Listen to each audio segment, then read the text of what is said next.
ألف لام را كتاب أحكمت آياته ثم فصلت من لدن حكيم خبير ألا تعبدوا إلا الله إنني لكم منه نذير وبشير وأن استغفروا ربكم ثم توبوا إليه يمتعكم متاعا حسنا إلى أجل مسمى ويؤتي كل ذي فضل فضلا وإن تولوا فإني أخاف عليكم عذاب يوم كبير إلى الله مرجعكم فهو على كل شيء قدير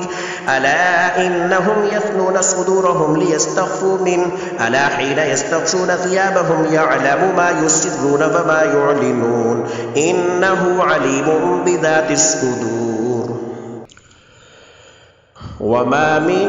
دابة في الأرض إلا على الله رزقها ويعلم مستقرها ومستودعها كل في كتاب مبين وهو الذي خلق السماوات والأرض في 6 أيام وكان عرشه على الماء ليبلوكم أيكم أحسن عملا ولئن قلت إنكم مبعوثون من بعد الموت ليقولن الذين كفروا إن هذا إلا سحر مبين فلئن أخرنا عنهم العذاب إلى أمة معدودة ليقولن ما يحبسه ألا يوم يأتيهم ليس مصروفا عنهم وحاق بهم ما كانوا به يستهزئون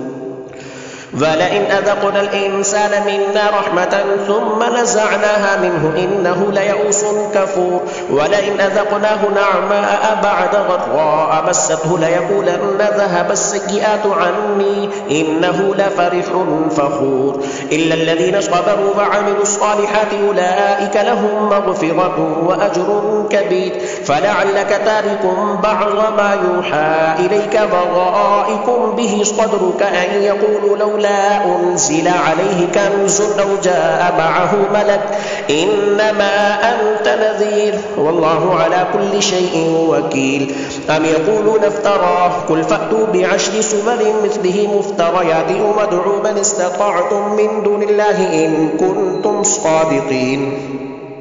فإن لم يستجيبوا لكم فاعلموا أنما أنزل بعلم الله وأن لا إله إلا هو فهل أنتم مسلمون من كان يريد الحياة الدنيا وزينتها توفي إليهم أعمالهم فيها وهم فيها لا يبخسون أولئك الذين ليس لهم في الآخرة إلا النار وحبط ما صنعوا فيها وباطل ما كانوا يعملون أفمن كان على بينة من ربه ويتلوه شاهد منه ومن قبله كتاب موسى إماما ورحمة أولئك يؤمنون به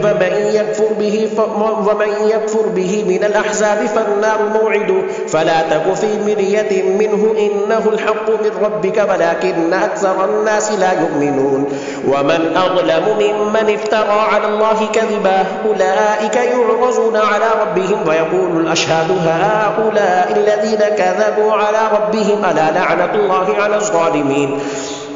الذين يصدون عن سبيل الله فيبغونها عوجا وهم بالآخرة هم كافرون أولئك لم يكونوا معجزين في الأرض وما كان لهم من دون الله من أولياء يضاعف لهم العذاب ما كانوا يستطيعون السمع فما كانوا يبصرون أولئك الذين خسروا أنفسهم وضل عنهم ما كانوا يفترون لا جرم أنهم في الآخرة هم الأخسرون إن الذين آمنوا وعملوا الصالحات فأخبطوا إلى ربهم أولئك أصحاب الجنة هم فيها خالدون مثل الفريقين كالأعمى والأصم والبصير والسميع هل يستويان مثلا أفلا تذكرون ولقد أرسلنا نوحا إلى قومه إني لكم نذير مبين ألا تعبدوا إلا الله إني أخاف عليكم عذاب يوم أليم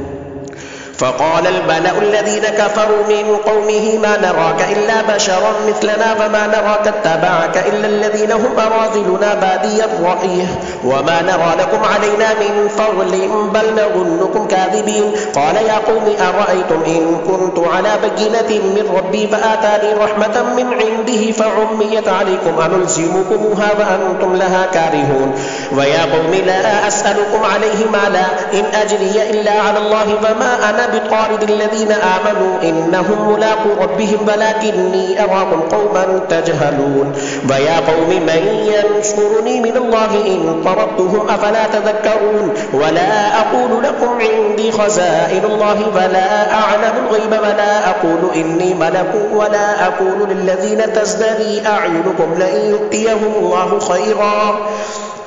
الله أعلم بما في أنفسهم إني إذا لمن الظالمين قالوا يا نوح قد جادلتنا فأكثرت جدالنا فأتنا بما تعدنا إن كنت من الصادقين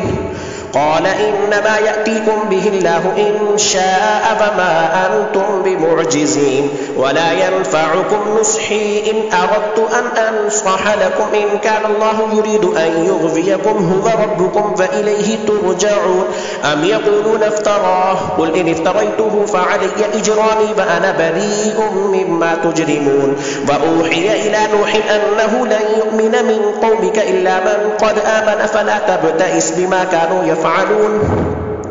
واصنع الفلك بأعيننا ووحينا ولا تخاطبني في الذين ظلموا إنهم مغرقون ويصنع الفلك وكلما مر عليه ملأ من قومه سخروا منه قال إن تسخروا منا فإنا نسخر منكم كما تسخرون فسوف تعلمون من يأتيه عذاب يخزيه فيحل عليه عذاب مقيم حتى إذا جاء أمرنا وفارت النور قل نحمل فيها من كل زوجين اثنين وأهلك إلا من سبق عليه القول وما آمن معه إلا قليل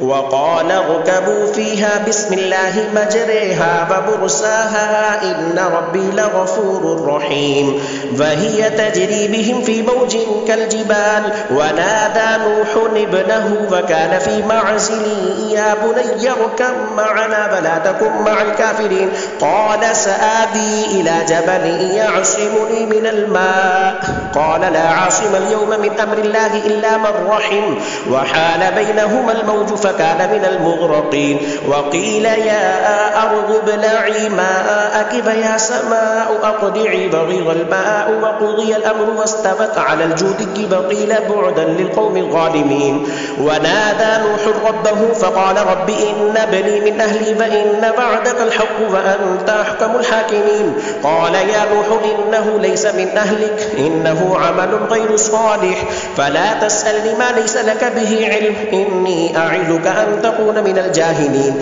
قال رب إني أعوذ بك أن أسألك ما ليس لي به علم وإلا تغفر لي وترحمني أكن من الخاسرين قيل يا نوح اهبط بسلام منا وبركات عليك وعلى ممن معك وأمم سنمتعهم ثم يمسهم منا عذاب أليم تلك من أنباء الغيب نوحيها إليك ما كنت تعلمها أنت ولا قومك من قبل هذا فاصبر إن العاقبة للمتقين وإلى عاد أخاهم هودا قال يا قوم اعبدوا الله ما لكم من إله غيره إن أنتم إلا مفترون يا قوم لا أسألكم عليه أجرا إن أجري إلا على الذي فطرني أفلا تعقلون ويا قوم استغفروا ربكم ثم توبوا إليه يرسل السماء عليكم مدرارا ويزدكم قوة إلى قوتكم ولا تتولوا مجرمين قالوا يا هود ما جئتنا ببينة وما نحن بتاركي آلهتنا عن قولك وما نحن لك بمؤمنين إن نقول إلا اعتراك بعض آلهتنا بسوء قال إني أشهد الله فاشهدوا أني بريء مما تشركون من دونه فكيدوني جميعا ثم لا تنظرون إني توكلت على الله ربي وربكم ما من دابة إلا هو آخذ بناصيتها إن ربي على صراط مستقيم فإن تولوا فقد أبلغتكم ما أرسلت به إليكم ويستخلف ربي قوما غيركم ولا تضرونه شيئا إن ربي على كل شيء حفيظ ولما جاء أمرنا نجينا هودا والذين آمنوا معه برحمة منا فنجيناهم من عذاب غليظ وتلك عاد جحدوا بآيات ربهم فعصوا رسله واتبعوا أمر كل جبار عنيد وأتبعوا في هذه الدنيا لعنة ويوم القيامة ألا إن عادا كفروا ربهم ألا بعدا لعاد قوم هود وإلى ثمود أخاهم صالحا قال يا قوم اعبدوا الله ما لكم من إله غيره هو أنشأكم من الأرض فاستعمركم فيها فاستغفروه ثم توبوا إليه إن ربي قريب مجيب قالوا يا صالح قد كنت فينا مرجوا قبل هذا أتنهانا أن نعبد ما يعبد آباؤنا فإننا لفي شك مما تدعونا إليه مريب قال يا قوم أرأيتم إن كنت على بينة من ربي فآتاني منه رحمة فمن ينصرني من الله إن عصيته فما تزيدونني غير تخسير ويا قوم هذه ناقة الله لكم آية فذروها تأكل في أرض الله فلا تمسوها بسوء فيأخذكم عذاب قريب فعقروها فقال تمتعوا في داركم 3 أيام ذلك بعد غير مكذوب فلما جاء أمرنا نجينا صالحا والذين آمنوا معه برحمة منا ومن خزي يومئذ إن ربك هو القوي العزيز وأخذ الذين غلبوا الصيحة فأصبحوا في ديارهم جاثمين كأن لم يغنوا فيها ألا إن ثمود كفروا ربهم ألا بعدا لثمود ولقد جاءت رسلنا إبراهيم بالبشرى قالوا سلاما قال سلام فما لبث أن جاء بعجل حنيذ فلما رأى أيديهم لا تصل إليه نكرهم فأوجس منهم خيفة قالوا لا تخف إنا أرسلنا إلى قوم لوط وامرأته قائمة فضحكت فبشرناها بإسحاق فمن وراء إسحاق يعقوب قالت يا ويلتى أألد وأنا عجوز وهذا بعلي شيخا إن هذا لشيء عجيب قالوا أتعجبين من أمر الله رحمة الله وبركاته عليكم أهل البيت إنه حميد مجيد فلما ذهب عن إبراهيم الروع وجاءته البشرى يجادلنا في قوم لوط إن إبراهيم لحليم أواه منيب يا إبراهيم أعرض عن هذا إنه قد جاء أمر ربك وإنهم آتيهم عذاب غير مردود ولما جاءت رسلنا لوطا سيء بهم وضاق بهم ذرعا وقال هذا يوم عصيب وجاءه قومه يهرعون إليه ومن قبل كانوا يعملون السيئات قال يا قوم هؤلاء بناتي هن أطهر لكم فاتقوا الله فلا تخزوني في ضيفي أليس منكم رجل رشيد قالوا لقد علمت ما لنا في بناتك من حق وإنك لتعلم ما نريد قال لو أن لي بكم قوة أو آوي إلى ركن شديد قالوا يا لوط إن رسل ربك لن يصلوا إليك فأسر بأهلك بقطع من الليل فلا يلتفت منكم أحد إلا امرأتك إنه مصيبها ما أصابهم إن موعدهم الصبح أليس الصبح بقريب فلما جاء أمرنا جعلنا عليها سافلها فأمطرنا عليها حجارة من سجيل منضود مسومة عند ربك وما هي من الظالمين ببعيد وإلى مدين أخاهم شعيبا قال يا قوم اعبدوا الله ما لكم من إله غيره ولا تنقصوا المكيال والميزان إني أراكم بخير وإني أخاف عليكم عذاب يوم محيط ويا قوم أوفوا المكيال والميزان بالقسط ولا تبخسوا الناس أشياءهم ولا تعثوا في الأرض مفسدين بقية الله خير لكم إن كنتم مؤمنين وما أنا عليكم بحفيظ قالوا يا شعيب أصلاتك تأمرك أن نترك ما يعبد آباؤنا أو أن نفعل في أموالنا ما نشاء إنك لأنت الحليم الرشيد قال يا قوم أرأيتم إن كنت على بينة من ربي ورزقني منه رزقا حسنا وما أريد أن أخالفكم إلى ما أنهاكم عنه إن أريد إلا الإصلاح ما استطعت وما توفيقي إلا بالله عليه توكلت وإليه أنيب ويا قوم لا يجرمنكم شقاقي أن يصيبكم مثل ما أصاب قوم نوح أو قوم هود أو قوم صالح وما قوم لوط منكم ببعيد واستغفروا ربكم ثم توبوا إليه إن ربي رحيم ودود. قالوا يا شعيب ما نفقه كثيرا مما تقول وإنا لنراك فينا ضعيفا ولولا رهتك لرجمناك وما أنت علينا بعزيز. قال يا قوم أرهطي أعز عليكم من الله واتخذتموه وراءكم ظهريا إن ربي بما تعملون محيط. ويا قوم اعملوا على مكانتكم إني عامل سوف تعلمون من يأتيه عذاب يخزيه ومن هو كاذب وارتقبوا إني معكم رقيب. ولما جاء أمرنا نجينا شعيبا والذين آمنوا معه برحمة منا فأخذت الذين ظلموا الصيحة فأصبحوا في ديارهم جاثمين كأن لم يغنوا فيها ألا بعدا لمدين كما بعدت ثمود. ولقد أرسلنا موسى بآياتنا وسلطان مبين إلى فرعون وملئه فاتبعوا أمر فرعون وما أمر فرعون برشيد يقدم قومه يوم القيامة فأوردهم النار وبئس الورد المورود. وأتبعوا في هذه لعنة ويوم القيامة بئس الرفد المرفود. ذلك من أنباء القرى نقصه عليك منها قائم وحصيد. وما ظلمناهم ولكن ظلموا أنفسهم فما أغنت عنهم آلهتهم التي يدعون من دون الله من شيء لما جاء أمر ربك وما زادوهم غير تتبيب. وكذلك أخذ ربك إذا أخذ القرى وهي ظالمة إن أخذه أليم شديد. إن في ذلك لآية لمن خاف عذاب الآخرة ذلك يوم مجموع له الناس وذلك يوم مشهود.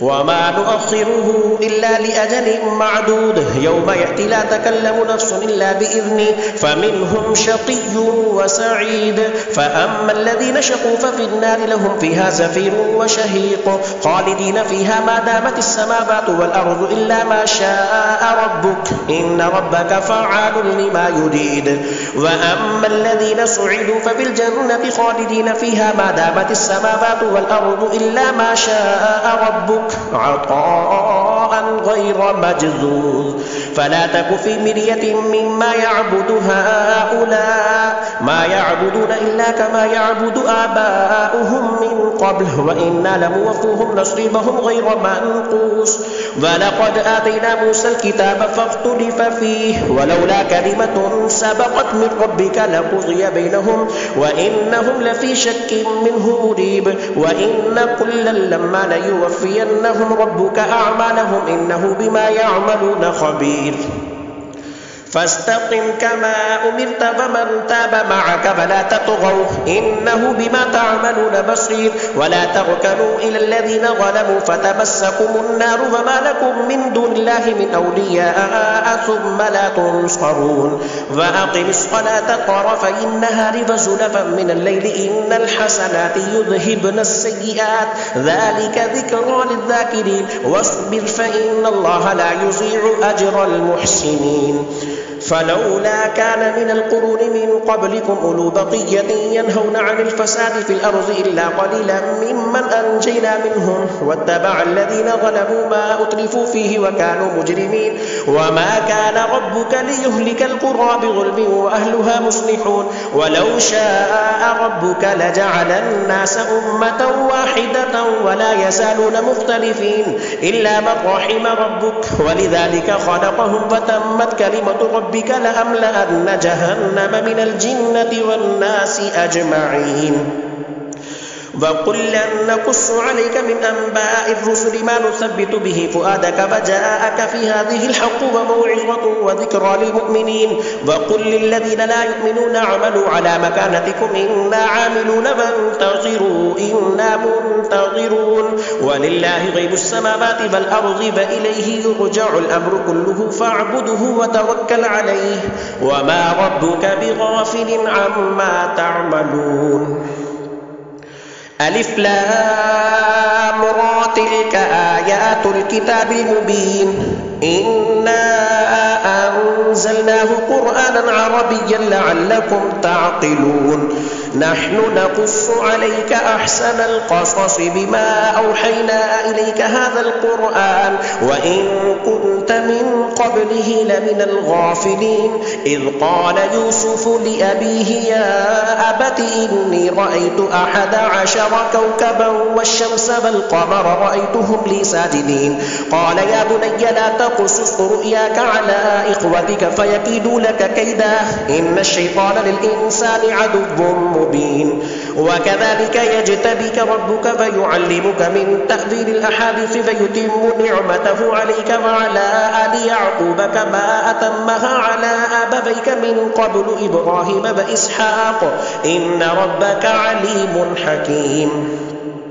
لقد كان في يوسف وإخوته آيات للسائلين إذ قالوا ليوسف وأخوه أحب إلى أبينا منا ونحن عصبة إن أبانا لفي ضلال مبين اقتلوا يوسف أو اطرحوه أرضا يخل لكم وجه أبيكم فتكونوا من بعده قوما صالحين قال قائل منهم لا تقتلوا يوسف فألقوه في غيابة الجب يلتقطه بعض السيارة إن كنتم فاعلين قالوا يا أبانا ما لك لا تأمنا على يوسف وإنا له لناصحون أرسله معنا غدا يرتع ويلعب وإنا له لحافظون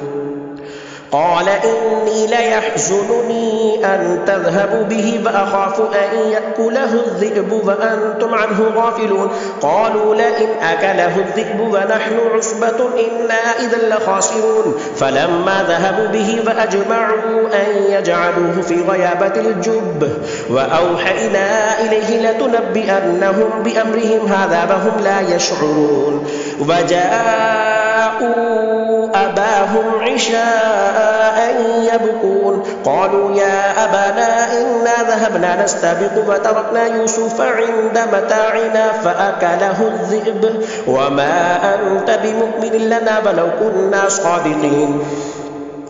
وجاءوا على قميصه بدم كذب قال بل سولت لكم أنفسكم أمرا فصبر جميل والله المستعان على ما تصفون وجاءت سيارة فأرسلوا والدهم فأدلى دلوه قال يا بشرى هذا غلام فأسروه بضاعة والله عليم بما يعملون وشروه بثمن بخس دراهم معدودة وكانوا فيه من الزاهدين وقال الذي اشتراه من مصر لامرأته أكرمي مثواه عسى أن ينفعنا أو نتخذه ولدا وكذلك مكنا ليوسف في الأرض ولنعلمه من تأويل الأحاديث والله غالب على أمره ولكن أكثر الناس لا يعلمون ولما بلغ أشده آتيناه حكما وعلما وكذلك نجزي المحسنين وراودته التي هو في بيتها عن نفسه وغلقت الأبواب وقالت هيت لك قال معاذ الله إنه ربي أحسن مثواي إنه لا يفلح الظالمون ولقد همت به وهم بها لولا أن رأى برهان ربي كذلك لنصرف عنه السوء والفحشاء إنه من عبادنا المخلصين واستبق الباب وقدت قميصه من دبر وألف يا سيدها لدى الباب قالت ما جزاء من أراد بأهلك سوءا إلا أن يسجن أو عذاب أليم قال هي راودتني عن نفسي فشهد شاهد من أهلها إن كان قميصه قد من قبل فصدقت وهو من الكاذبين وإن كان قميصه قد من دبر فكذبت وهو من الصادقين فلما رأى قميصه قد من دبر قال إنه من كيدكن إن كيدكن عظيم يوسف أعرض عن هذا واستغفري لذنبك إنك كنت من الخاطئين وقال نسوة في المدينة امرأة العزيز تراود فتاها عن نفسه قد شغفها حبا إنا لنراها في ضلال مبين فلما سمعت بمكرهن أرسلت إليهن فأعتدت لهن متكأ وآتت كل واحدة منهن سكينا وقالت اخرج عليهن فلما رأينه أكبرنه وقطعن أيديهن وقلن حاش لله ما هذا بشرا إن هذا إلا ملك كريم قالت فذلكن الذي لمتنني فيه ولقد راودته عن نفسه فاستعصم ولئن لم يفعل ما آمره ليسجنن وليكون من الصاغرين قال رب السجن أحب إلي مما يدعونني إليه وإلا تصرف عني كيدهن أصب إليهن فأكن من الجاهلين فاستجاب له ربه فصرف عنه كيدهن إنه هو السميع العليم ثم بدا لهم من بعد ما رأوا الآيات ليسجننه حتى حين فدخل معه السجن فتيان قال أحدهما إني أراني أعصر خمرا وقال الآخر إني أراني أحمل فوق رأسي خبزا تأكل الطير منه نبئنا بتأويله إنا نراك من المحسنين قال لا يأتيكما طعام ترزقانه إلا نبأتكما بتأويله قبل أن يأتيكما ذلكما مما علمني ربي إني تركت ملة قوم لا يؤمنون بالله وهم بالآخرة هم كافرون واتبعت ملة آبائي إبراهيم وإسحاق ويعقوب ما كان لنا أن نشرك بالله من شيء ذلك من فضل الله علينا وعلى الناس ولكن أكثر الناس لا يشكرون يا صاحبي السجن أأرباب متفرقون خير أم الله الواحد القهار ما تعبدون من دونه إلا أسماء سميتموها أنتم وآباؤكم ما أنزل الله بها من سلطان إن الحكم إلا لله أمر أن لا تعبدوا إلا إياه ذلك الدين القيم ولكن أكثر الناس لا يعلمون يا صاحبي السجن أما أحدكما فيسقي ربه خمرا وأما الآخر فيسلب فتأكل الطير من رأسه قضي الأمر الذي فيه تستفتيان وقال للذي ظن أنه ناج منهما اذكرني عند ربك فأنساه الشيطان ذكر ربه فلبث في السجن بضع سنين وقال الملك إني أرى 7 بقرات سمان يأكلهن 7 عجاف و7 سنبلات خضر وأخرى يابسات يا أيها الملأ أفتوني في رؤياي إن كنتم للرؤيا تعبرون قالوا أضغاث أحلام وما نحن بتأويل الأحلام بعالمين وقال الذي نجا منهما وادكر بعد أمة أنا أنبئكم بتأويله فأرسلون يوسف أيها الصديق أفتنا في 7 بقرات سمان يأكلهن 7 عجاف و7 سنبلات خضر وأخرى يابسات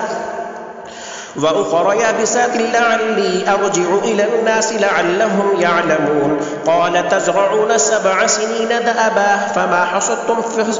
حصدتم فذروه في سنبله إلا قليلا مما تأكلون ثم يأتي من بعد ذلك 7 شداد يأكلن ما قدمتم لهن إلا قليلا مما تحسنون ثم يأتي من بعد ذلك عام فيه يغاث الناس وفيه يعصرون وقال الملك ائتوني به فلما جاءه الرسول قال ارجع إلى ربك فاسأله ما بال النسوة اللاتي قطعن أيديهن إن ربي بكيدهن عليم قال ما خطبكن إذ راودتن يوسف عن نفسه قلن حاش لله ما علمنا عليه من سوء قالت امرأة العزيز الآن حصحص الحق أنا راودته عن نفسه فإنه لمن الصادقين ذلك ليعلم أني لم أخنه بالغيب وأن الله لا يهدي كيد الخائنين الله أكبر.